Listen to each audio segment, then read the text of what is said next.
이름으로 기도드립니다. 아멘. 자, 하나님 말씀 찾습니다. 히브리서 11장 8절에서 18절까지입니다. 신약성경 365쪽입니다. 365쪽 히브리서 11장 8절에서 18절까지 오늘 아브라함에 대한 메시지입니다. 신약성경 365쪽 전으로 있습니다. 히브리서 11장 8절에서 18절까지 한 절씩 교독하겠습니다. 믿음으로 아브라함은 부르심을 받았을 때 순종하여 장래의 유업으로 받을 땅에 나아갈새 갈 바를 알지 못하고 나아갔으며 믿음으로 그가 이방의 땅에 있는 것 같이 약속의 땅에 거류하여 동일한 약속을 유업으로 함께 받은 이삭 및 야곱과 더불어 장막에 거하였으니. 천천히 또박또박 읽는 게 중요해요. 빨리 읽는 게 중요한 게 아니고 천천히 또박또박 읽으세요. 제가 했습니다. 이는 그가 하나님이 계획하시고 지으실 터가 있는 성을 바랐습니다. 믿음으로 사라 자신도 나이가 많아 단상하였으나 잉태할 수 있는 힘을 얻었으니 이는 약속하신 이를 믿으신 줄 알았습니다. 이러므로 죽은 자와 같은 한 사람으로 말미암아 하늘의 허다한 별과 또 해변의 무수한 모래와 같이 많은 후손이 생육하였느니라. 이 사람들은 다 믿음을 따라 죽었으며 약속을 받지 못하였으되 그것들을 멀리서 보고 환영하며 또 땅에서는 외국인과 나그네임을 증언하였으니. 그들이 같이 말하는 것은 자기들이 본향 찾는 자임을 나타냅니다. 그들이 나옴과 본향을 생각하였더라면 돌아갈 기회가 있었으려니와. 그들이 이제는 더 나은 본향을 사모하니 곧 하늘에 있는 것이라. 이러므로 하나님이 그들의 하나님이라 일컬음 받으심을 부끄러워하지 아니하시고 그들을 위하여 한 성을 예비하셨느니라. 아브라함은 시험을 받을 때 믿음으로 이삭을 드렸으니 그는 약속들을 받은 자로 그 외아들을 드렸느니라. 같이 한 절 읽겠습니다. 그에게 이미 말씀하시기를 내 자손이라 칭할 자는 이삭으로 말미암음이라 하셨으니. 아멘. 자, 아브라함의 자손은 복수인데 단수로 적혀진 이유는 아브라함의 아들이 이삭으로 말미암아 예수 그리스도가 태어난다는 거예요. 아브라함은 두 아들이 있었거든요. 이스마엘, 이삭. 이스마엘을 통해서 나오는 게 아니고 이삭을 통해서 예수 그리스도가 태어난다. 그래서 자손을 단수로 표현한 것입니다. 자, 1번. 그가 이르되 주 여호와여 내가 이 땅을 소유로 받을 것을 무엇으로 알리이까? 여호와께서 그에게 이르시되 나를 위하여 3년 된 암소와 3년 된 암염소와 3년 된 순양과 산비둘기와 집비둘기 새끼를 가져올지니라. 아브라함이 그 모든 것을 가져다가 그 중간을 쪼개고 그 쪼갠 것을 마주 대하여 놓고 그 새는 쪼개지 아니하였으며. 아멘. 이 새를 안 쪼개서 새도 쪼개야 되는데 아브라함이 순종을 확실히 해야 되는데 믿음이 거의 어린아이와 같은 이 아브라함에게 하나님은 자꾸 대답을 주세요. 주다 하면 아멘 하면 되는데 아브라함은 자꾸 뭐 증거를 내놔라. 믿음이 약하니까 이러는 거죠. 그래도 하나님은 자꾸 대답해 주셔요. 물으면. 여러분도 물으면 하나님 대답해 주셔요. 이 아브라함에게 하나님께서 땅을 주시겠다. 이래 하니까 정명하래요. 아브라함 정명하래. 우리는 감사합니다 할 텐데 맞죠? 하나님은 이 아브라함의 말대꾸를 다 받아주십니다. 그래서 3년 된 암소부터 가지고 와서 그것을 쪼개라 하시면 쪼개라. 다 쪼개야 돼요. 2번. 내가 율법이나 선지자를 폐하러 온 줄로 생각하지 말라. 폐하러 온 것이 아니요 완전하게 하려 함이라. 진실로 너희에게 이르노니 천지가 없어지기 전에는 율법의 1.1획도 결코 없어지지 아니하고 다 이루리라. 그러므로 누구든지 이 계명 중에 지극히 작은 것 하나라도 버리고 또 그같이 사람을 가르치는 자는 천국에서 지극히 작다 일컬음을 받을 것이요 누구든지 이를 행하며 가르치는 자는 천국에서 크다 일컬음을 받으리라. 네. 자, 하나님의 약속은 반드시 이루어진다는 거예요. 하나님이 하신 이 약속은 될 수도 있고 안 될 수도 있는 게 아니라 하나님의 약속은 반드시 되어진다. 이루어질 수밖에 없다. 오늘 그 말씀이에요. 천지가 없어지는 게 쉽지 우주가 사라지는 게 쉽지 하나님 말씀은 안 사라진다는 거예요. 반드시 이루어진다. 그래서 오늘 창세기 하나님이 약속하셨듯이 이 쪼갠다는 말은 완전한 분리를 말합니다. 너든지 나든지 이 약속을 깨는 자는 이 재물처럼 쪼개진다. 즉 네가 죽든지 내가 죽든지 한다는 말이에요. 약속을 어기면 네가 죽든지 내가 죽든지 어긴 사람은 죽는다. 하나님은 죽습니까? 하나님은 안 죽으셔요. 그 말은 뭐예요? 약속을 지키신다는 거예요. 하나님은 거짓말하는 게 불가능하거든요. 하나님은 반드시 약속을 지키신다는 거예요. 누가 어기죠? 아브라함이 새를 안 쪼개. 다 쪼개면서 그 힘든 염소는 그 힘든 송아지는 쪼개면서 아주 쉬운 새는 안 쪼개요. 새우 쪼개기 얼마나 쉬워요. 암소, 암용소, 뭐 수대양 다 쪼개면서 새는 안 쪼개. 잘 안 믿으다는 뜻인 것 같기도 하고. 3번. 여호와께서 아브라함에게 이르시되 너는 반드시 알라 너 자손이 이방에서 계기되어 그들을 섬기겠고 그들은 400년 동안 너 자손을 괴롭히리니. 아멘. 자, 이 하나님과 이 약속을 아브라함이 깼습니다. 그러니까 하나님이 당장 아브라함에게 이제 이 백성들은 수가 적기 때문에 나라를 이룰 여건이 준비되지 않았기 때문에 400년 동안 애굽에 집어넣겠다. 그렇게 말씀하십니다. 버릴 수도 있는데 이거는 또 하나님의 축복일 수도 있고 양면이 있는 거예요. 양면이. 종살이 환란을 하게 만드시는 게 아니라 든든한 하나님의 나라를 만들기 위해 하나님의 계획이 있습니다. 여러분이 약속을 어긴 아브라함 벌 주시는 게 아니고 하나님의 계획을 이루시려고 이집트에 집을 넣는다는 것입니다. 왜냐하면 떠돌아다녀가지고는 큰 민족을 못 이루거든요. 정착을 해야지 하늘의 별과 같이 바다의 모래와 같이 후손들이 많아질 수 있습니다. 물론 하나님께서 떠돌아다니면서도 할 수 있지만 그렇게 잘 안 하시지. 세상을 만드신 하나님께서 세상의 이치대로 하시지. 그렇잖아요. 세상의 원리대로 하시지. 뭐 이런 기적 일으키시고 이렇게 하시지는 않습니다. 자, 4번. 하나님이 그들의 고통소리를 들으시고 하나님이 아브라함과 이삭과 야곱에게 세운 그의 언약을 기억하사 하나님이 이스라엘 자손을 돌보셨고 하나님이 그들을 기억하셨더라. 여호와께서 이르시되 내가 애굽에 있는 내 백성의 고통을 분명히 보고 그들의 감독자로 말미암아 부르짖음을 듣고 그 근심을 알고. 아멘. 400년 동안 고통을 받는 거죠. 언약을 놓치면 고통이 있다 이런 뜻이기도 하고. 자, 그런데 하나님을 움직이는 게 뭘까? 내가 뭐 잘한다고 해서 움직이고 그거보다는 하나님을 움직이는 게 뭐냐면은 우리 기독교는 언약의 종교입니다. 기독교는 말씀의 종교를 하거든요. 그래서 오늘 출애굽기 2장에 보니까 하나님이 언약을 기억하사라고 기록되어 있습니다. 그래서 하나님이 이 세상을 움직이는 방법은 어디에 근거를 합니까? 하나님의 성실하심과 하나님의 약속이 있다는 거예요. 그래 우리가 하나님의 약속을 붙들면 하나님이 그 약속을 성취시키기 위해 움직이신다는 거예요. 하나님이 움직이시는 것도 아니죠. 천사를 보내사 움직이시는 것입니다. 하나님의 천사가 움직이는 것과 하나님 움직이는 건 동일한 겁니다. 자, 5번. 그를 이끌고 밖으로 나가 이르시되 하늘을 우러러 뭇볕을 셀 수 있나 보라. 또 그에게 이르시되 내 자손이 이와 같으리라. 아브라함이 여호와를 믿으니 여호와께서 이를 그의 의로 여기시고 또 그에게 이르시되 나는 이 땅에 내게 주어 소유를 삼게 하려고 너를 갈대아인의 우르르에게 이끌어내 여호와니라. 아멘. 자, 하나님은 보세요.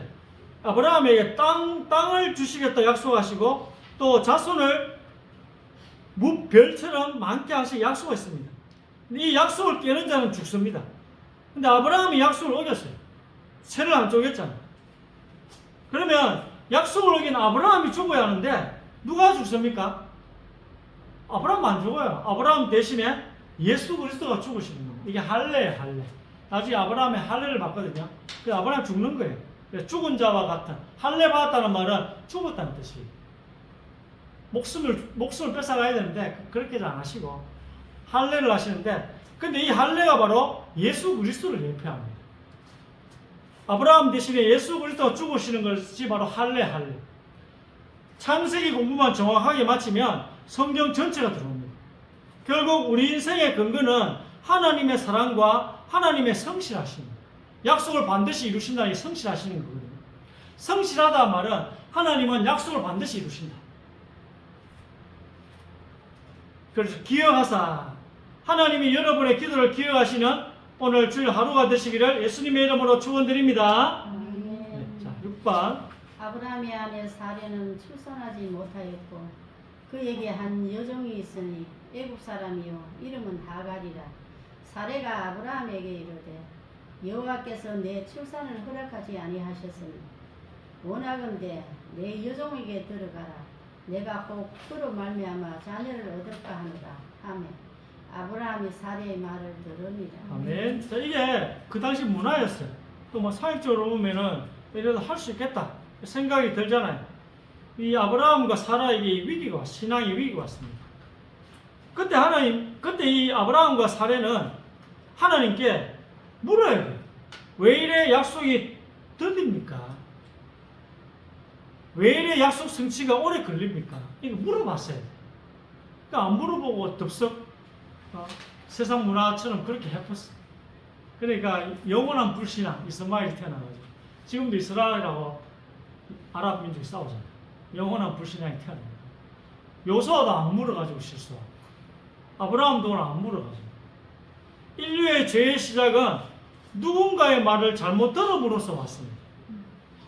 아담이 하와의 말을 잘못 들음으로 선악과를 먹게 되고, 오늘 아브라함이 사례의 말을 잘못 들음으로 영원한 불신앙인 이스마엘이 태어나게 되었습니다. 누군가의 말을 어떻게 듣느냐가 중요합니다.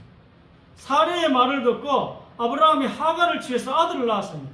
그때부터 지금까지 집안의 분쟁이, 지금까지 나라의 분쟁이, 여기는 집안의 분쟁이지만 지금은 그 나라의 분쟁이 시작됐습니다. 자, 이거를 또 성경은 또 비유하죠. 7번. 기록된 바 아브라함에게 두 아들이 있으니 하나는 여종에게서 하나는 자유 있는 여자에게서 낳다 하였으며 여종에게서는 육체를 따라 낳고 자유 있는 여자에게서는 약속으로 말미암았느니라. 이것은 비유니 이 여자들은 두 언약이라. 하나는 신의 산으로부터 종을 낳은 자니 곧 하갈이라. 아멘. 자, 이 두 여인의 싸움은 영적인 갈등으로 해석을 합니다. 그래서 여종 하갈에서 육체, 즉 사람의 생각을 따라 이스마엘이 태어납니다. 사람의 생각이잖아, 문화. 그리고 자유 있는 여자 사라에게서 약속으로 말미암아 이삭이 태어났다고 그렇게 비유하고 있습니다. 성경은 바울이 이렇게 해석하고 있습니다. 신앙의 기준이 있습니다. 육체를 따라 사느냐 아니면 약속을 따라 사느냐. 우리 신앙의 기준은 육체를 따라 사느냐 아니면 약속을 따라 사느냐. 사례는 마음 중심에 하나님의 언약은 끝났다고 생각했습니다. 자기 이제 월경도 끊겼고 나이도 뭐 몇 살입니까? 75세? 너무 많잖아요. 이 모든 책임과 원인은 하나님의 탓으로 돌립니다. 아들 주겠다 해놓고 안 주신 하나님의 탓으로 사례가 돌립니다. 우리 인생도요, 핑계로 도배되어 있어요. 핑계. 에덴 동산을 보세요. 인간은 핑계하는 거예요. 아담은 하와를 핑계대고, 하와는 뱀을 핑계대고, 뱀은 바로 저주받고.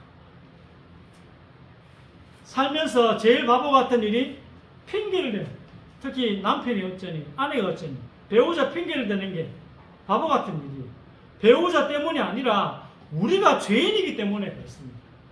이걸 알려면 구약 성경을 정독하셔야 돼요. 여러분, 구약 성경을 정독하면 아, 내가 죄인이구나. 남이 문제가 아니고. 그래서 천주교에서 보면 천주교 다니는 사람들 차 뒤에 보면 뭐 붙어 있어요? 내 탓이요. 내 탓이요. 누구 때문이 아닙니다. 내 안에 문제가 있는 거예요. 내 안에. 하나님의 약속이라는 관점에서 볼 때는요, 낙제하는 인생은 없습니다. 아브라함도 보세요. 못난 아브라함. 바울도요, 살인자였어요. 우린 적어도 살인을 안 하잖아요. 근데 바울은 살인자였어요. 인생은 낙지가 없습니다. 아브라함이나 사울 왕의 공통점 하나가 있어요. 아브라함하고 사울 왕 공통점 하나가 뭐냐면은 하나님을 위해 뭔가를 하려고 했다는 거예요. 아브라함도 하나님을 위해 뭔가 하려고 했어요. 그래, 이삭을 주겠다 하니까 자기가 하려고 했어요. 자기가. 그래가지고 사례를 통해서 나온다 했는데 이게 덥석 애굽 여자 하가를 또 취해가지고 하나님을 위해 뭔가 하려고 했다니까. 사울 왕도 마찬가지예요. 하나님을 위해 뭔가 하려고 했다니까. 제사 지내려고 했다고. 근데 사무엘을 기다려야 되는 거예요. 신앙생활에서는 우리가 뭔가 기특한 생각을 할 때, 진짜 이거 뛰어난 생각, 기특한 생각이다. 사고를 칩니다. 여러분, 기특한 생각을 하면 사고를 쳐요. 하나님은 신앙생활에서, 일반 사회생활에서는 기특한 생각을 하시지만 신앙생활에서 우리가 뭔가 기특한 생각을 할 때마다 사고를 친다는 거예요. 하나님의 성실하심과 약속을 지키신다는, 하나님은 약속을 반드시 지키신다. 그 하나님의 성실하심과 하나님의 전능하심을, 또 그분의 사랑을 믿고 그분의 약속을 기다려야 돼요. 신앙의 완성은 기다림입니다. 우리 교회도 기다려야 돼요. 이런 일 저런 일 있다고 해서 이게 냄비 끓듯이 끓으면 안 돼요. 기다림의 싸움입니다. 아브라함 86세에 이스마엘을 낳고 13년 동안 하나님은 기다리지 못한 아브라함에게 침묵하셔요. 얼마나 아브라함이 고통이었겠어요. 불신앙한 아브라함에게 하나님 13년 동안 침묵하신다는 거예요. 기다렸으면 줬을 텐데 못 기다리고 덥석 기특한 생각을 해가지고 또 일을 저질러보세요. 하나님 침묵하셨어. 침묵. 100세 때까지. 보세요. 자. 아브라함이 99세 때에 여호와께서 아브라함에게 나타나서 그에게 이르시되 나는 곧 전능한 하나님이라 너는 내 앞에서 행하여 완전하리. 아멘. 하나님 표정을 묘사한다면 너 왜 약속을 기다리지 않았냐? 그거예요. 지금 이게 오늘 창세기 17장 1절 13년 만에 나타난 하나님의 표정. 너 왜 약속을 기다리지 않았느냐? 우리는 이 17장에서 구약의 갈보리를 본다는 거예요. 왜 그리스도께서 죽어야 했습니까? 인간이 괜찮은 존재라면 그리스도가 갈보리에서 죽으실 필요가 없습니다. 인간이 괜찮은 존재다. 오늘 창세기 17장에 예수 그리스도를 죽이셔야 하는 하나님의 눈물이 있다는 거예요. 예수 그리스도를 죽이셔야 합니다. 나는 전능한 하나님이다. 여기 세 가지가 담겨 있습니다. 나는 전능한 하나님이다. 첫 번째는 기르는 자라는 거예요. 하나님은 우리를 양육하는 자라는 의미가 담겨 있습니다. 그리고 두 번째는 기르는 과정에서는 하나님의 계획대로 기르셔요. 내 생각대로 자라는 게 아니고 하나님의 계획대로 우리를 기르시는 것입니다. 하나님의 구원 속에는 우리를 향한 그분의 충만한 계획이 있습니다. 그 하나님의 계획이 우리 인생 중에 빼곡히 채워진다는 거예요. 우리 그냥 인생 사는 게 아니라 오늘 이번 일주일에 일어난 이 일도 하나님의 계획이 관여되어 있다니까요. 시간과 역사, 인간관계, 사회생활 속에서의 갈등을 통해서 우리에게 빼곡하게 채워가시는 하나님이시라는 것입니다. 하나님의 계획이 우리 인생에 빼곡하게 채워가셔요. 우리가 겪는 희노애락이 하나님의 채우심이라는 거예요. 즐거움, 분노, 사랑, 또 기쁨, 또 낙심, 이런 게 전부 다 하나님의 계획, 우리 인생에 채워나가시는 하나님의 계획이라는 것입니다. 우리를 양육하시는 하나님이 그러한 눈물진 계곡을 지나게 하시는 거예요. 또 꽃밭도 지나게 하시면서 하나님의 계획을 성취해 나가십니다. 빼곡히 우리 인생에 채워나갔어요. 그게 하나님 자녀의 인생. 뭘로 채워진다고요? 하나님의 계획으로 빼곡히 채워져요. 자, 9번. 내게 능력 주시는 자 안에서 내가 모든 것을 할 수 있느니라. 아멘. 자, 전능하신 하나님의 담긴 세 번째 뜻은 능력을 주시는 하나님이시라는 거예요. 연약한 우리도 하나님의 계획을 드러낼 수 있습니다. 이게 매우 심오하고 복잡한 개념이지. 왜? 능력 있는 사람이 하나님의 영광을 드러내는 거 아닙니까? 라고 물을 수 있기 때문에. 능력도 없는 네가 어떻게 하나님의 영광을 드러낼 수 있느냐? 전능하신 하나님이란 기르시는 하나님, 그 과정에서 하나님의 계획을 채워가시는 하나님, 또 연약한 우리를 통하여 하나님의 경륜을 이루어 가시도록 능력과 도움을 주시는 하나님이시다, 이런 뜻입니다. 전능한 하나님이라. 이 말 속에 포함되어 있는 세 가지 뜻을 아시기 바랍니다. 아브라함이 하나님의 시간을 기다리지 못하고 뭔가를 해야겠다는 기특한 생각을 할 때에 하나님 이 말씀을 주신 거예요. 기특한 생각하지 마세요, 여러분. 신앙생활은 기특한 생각이 아니고 기다리는 거예요, 기다리는 거예요. 우리는 하나님을 신뢰하지 못할 때 기다리지 못해요. 기다리지 못하는 이유는 하나님을 신뢰하지 못하기 때문에. 신앙 싸움은 기다림의 싸움입니다. 교회도 마찬가지예요. 주님의 교회도 기다림의 싸움입니다. 10번. 10번입니다. 때가 참에 하느님이 그 아들을 보내사 여자에게 나게 하시고 율법 아래 나게 하신 것은. 아멘. 자, 때가 참회란 말이 뭐예요? 충만해졌을 때, 채워졌을 때, 하나님의 시간이 채워졌다는 뜻입니다. 이 시간을 기다리는 거예요. 이 시간을. 이것을 아브라함이 실패한 거예요. 주님의 교회도 실패할 수 있어요. 그렇잖아요. 일어나는 일들을 보면 실패하겠어. 지금 일어나는 일들을 지금 우리 실패 안 하도록 우리 신근여 성도님께서 지금 목사님 실패하면 안 됩니다. 뭐 그렇게 하나님 보내주신 것 같아요. 지금 일어나는 상황을 보면 주님의 교회 실패할 것 같아요. 이걸 아브라함이 실패한 것입니다. 왜? 기다리지 못했어. 이후 긴 시간이 지나 전능하신 하나님이 드디어 나타나신 것입니다. 우리는 늘 누구 앞에 있어야 합니까? 창세기 17장 1절에 내 앞에서 행하여 란 말은 항상 아브라함 너는 하나님 앞에서 걸어가라는 거예요. 사람 바라보지 말고 하나님 앞에서 주님의 교회는 걸어가라. 자녀가 부모 앞에 있을 때 안전하듯이 우리도 하나님의 시선 앞에 있으라는 말이에요. 그리고 완전하라. 우리가 약하면 약한 그대로 하나님 앞에 그리스도 안으로 들어가란 말이에요. 약하면 약한 그대로 하나님 앞에 있어라. 주님의 교회는 얼마나 약합니까? 대놓고 말해가 하나교회보다 얼마나 약합니까? 그럼 그대로 하나님 앞에 있으라는 거예요. 그리고 기다리면 되는, 그게 신앙이지. 그게 주님의 교회가 해야 될, 나아갈 방향 아니겠습니까? 11번. 이에 일어나서 아버지께로 돌아가니라. 아직도 거리가 먼데 아버지가 그를 보고 서머니 여겨 달려가 목을 안고 입을 맞추니. 아멘. 돌아온 탕자가 집으로 돌아올 때 온전해졌습니다. 집으로 돌아왔을 때 온전해지면서 아버지와의 관계가 회복이 됐습니다. 아브라함 얼마나 못난 구석이 많습니까? 믿음의 조상이라 하니까 완전한 줄 알았잖아. 우리가 보니까 아브라함 못난 구석이 너무 많았습니다. 그가 온전해질 수 있는 방법은 하나님 안으로 들어가면 되는 거예요. 하나님의 시선 앞에 있으면 되는 거예요. 아까 말했듯이 하나님 앞에서 걸어가면 되는 것입니다. 자기 꾀, 자기 수단, 기특한 인간의 생각을 가지고 우리는 하나님 보시기에 엉뚱한 짓을 합니다. 엉뚱한 짓을. 12번. 하나님이 또 아브라함에게 이르시되 그런즉 너는 내 언약을 지키고 내 후손도 대대로 지키라.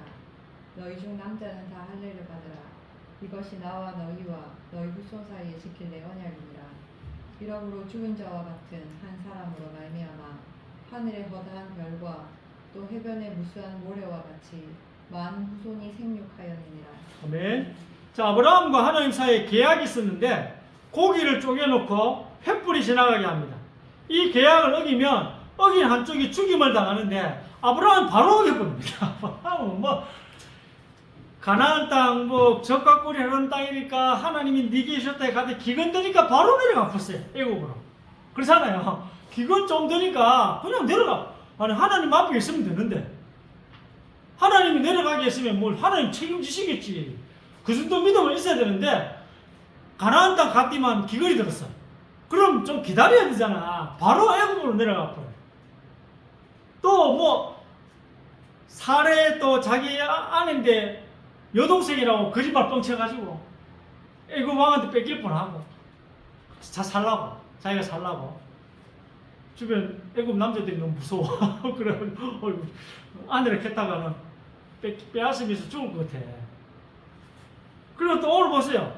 그 큰 양들은 다 쪼개놓고 또 쪼매는 것도 안 쪼개. 얼마나 못난 구석이 많은지 몰라요. 가나안 땅 갔는데 기근 왔다고 바로 애굽으로 내려가죠. 망설이지도 않고 어리석은 행동을 하는 아브라함이지만 하나님께서 그를 설득해 나가시고 하나님께서 그를 이끌어 가시는, 우리 주님의 교회도 하나님이 이끌어 가시는 거예요. 하나님이 도와주셔가지고 교회를 세워 나가시는 것입니다. 오늘 이 약속을 어긴 이 아브라함을 할례를 통해서 하나님께서 아브라함을 죽이신다. 약속을 어겼으면 죽여야 되거든요. 그게 하나님의 공의예요. 근데 아브라함이 이제 생명이 죽는 건 아니고 할례를 베푼다는 거예요. 이 행위를 통해서 너는 이제 육체적으로 죽었다고 선언하십니다. 그래서 오늘 제목이 뭐예요? 죽은 자와 같은 한 사람. 이게 이제 아브라함이에요. 예수님은 죽은 자와 같은 한 사람이 아니잖아. 이게 아브라함을 말하는 거예요. 아브라함 할례를 통해서 죽었다는 거예요. 죽은 자와 같다. 진짜 죽은 건 아니기 때문에 죽은 자와 같은 아브라함, 할례를 통해서 하나님 죽었다고 인정해 주시는 거예요. 그리고 나서 다시 후손을 약속하십니다. 10. 성경 어디에도 아브라함은 이제 죽었기 때문에 아브라함의 아들이 이삭을 더 이상 아브라함의 자손이라 하지 않고 약속의 자녀라. 아브라함 죽었기 때문에. 그래서 아브라함, 이삭은 약속의 자손이에요. 약속의 자손. 할례 받고 난 아들, 죽은 뒤에 낳은 아들 이삭이기 때문에 아브라함의 자손이 아닌 약속의 자손이 된 거예요. 이삭이. 그래서 이삭을 통해서 누가 나오죠? 그리스도께서 오십니다. 그래서 할례는 우리 신앙의 기초 중에 기초예요. 기초 중에서도 가장 중요한 부분이 할례예요. 오실 그리스도가 약속을 어긴 우리를 대신하여 죽는다는 의미예요. 약속을 어긴 우리가 죽어야 되는데 오실 그리스도가 대신하여 죽는다는 의미가 할례에 담겨 있다는 거죠. 이 흔적이 우리 몸에 남는다는 것입니다. 예수 그리스도가 대신 죽을 것이다. 그게 할례에 남는다는 것입니다. 13번. 무릇 표면적 유대인이 아니요 표면적 육신의 할례가 아니니라. 오직 이면적 유대인이며 할례는 마음에 할지니 영이 있고 율법 조문에 있지 아니한 것이라. 그 칭찬이 사람에게서가 아니요 다만 하나님께서입니다. 그리스도 예수 안에서는 할례나 무할례나 효력이 없으되 사랑으로서 역사하는 믿음뿐이니라. 아멘. 자, 이제는 뭐예요? 예수님 믿어야 구원받는다는 거예요. 옛날에는 할례를 행하고 십계명을 지키고 그것도 오실 그리스도를 통해서 구원받도록 하셨어요. 그래서 해도 다 못 지켜요. 율법 100개 중에 99개 지켜도요, 한 개 어기면 다 어긴 걸로 하나님 보신대요. 그 말은 죄인이란 뜻이잖아요. 유대인은 할례의 흔적이 있는 사람입니다. 근데 오늘 그리스도의 할례는 십자가에 죽으시는 말입니다. 그리스도께서 십자가에 죽으신다. 죽는다는 것은 육의 몸을 벗는 것입니다. 그래서 할례는 죽었다는 말이에요. 죽었다. 우리는 이제 십자가에서 나를 위해 죽으신 예수님 앞으로 한 걸음씩 한 걸음씩 날마다 가까이 가는 이 싸움을 하기를 원합니다. 네, 할례 받은 우리는 그리스도를 생각해야 돼요. 할례는 어디 하라고요? 마음에 하라 했잖아요. 그리스도를 생각하라고. 실제 할례를 안 받아도 돼요. 우리 예수님 믿는 게 마음의 할례를 받는 거예요. 그래서 예수님 믿고 십자가에 내가 죽어야 돼요. 할례는 죽는다는 거잖아요. 예수님 믿는다는 건 뭐예요? 내가 믿고 내가 죽고 그리스도가 산다는 거예요. 여러분, 하나님의 자녀가 된다는 말은 뭐예요? 결혼한다는 거예요. 하나님과 결혼했는데 하나님 위에 다른 거 좋아하면 하나님도 좋아하고 다른 것도 좋아하고 하나님도 좋아하고 돈도 좋아하고 하나님도 좋아하고 다른 신도 좋아하고 이러면 안 되잖아요. 왜? 결혼했는데. 생각해보세요.